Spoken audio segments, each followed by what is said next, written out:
নতুন সিনেমায় সালমানের গান। জনপ্রিয় নায়ক সালমান শাহ অভিনীত জীবন সংসার সিনেমার পৃথিবীতে সুখ বলে যদি কিছু থেকে থাকে, গানটি তুমুল শ্রোতাপ্রিয়তা পায়। পরিচালনা করেছিলেন জাকির হোসেন রাজু।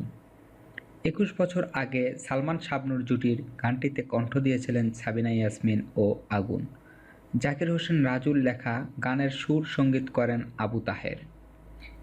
এবার আমার প্রেম আমার প্রিয়া ছবির জন্য নতুনভাবে গানটি তৈরি করা হচ্ছে। আহমেদ হুমায়ুনের সঙ্গীত আয়োজনে গানটিতে কণ্ঠ দিয়েছেন কণ্ঠশিল্পী খিয়া ও ইমরান। এ ব্যাপারে ইমরান বলেন, কালজয়ী গানটি গেয়েছিলেন শ্রদ্ধেয় সাবিনা ম্যাম ও আগুন ভাই। ছোটবেলায় অসংখ্যবার শুনেছি, মঞ্চেও গেয়েছি। এত বছর পর সেই গানটি আমি নতুন করে কণ্ঠ দিলাম আরেকটি সিনেমার জন্য, ভাবতেই তো ভালো লাগছে।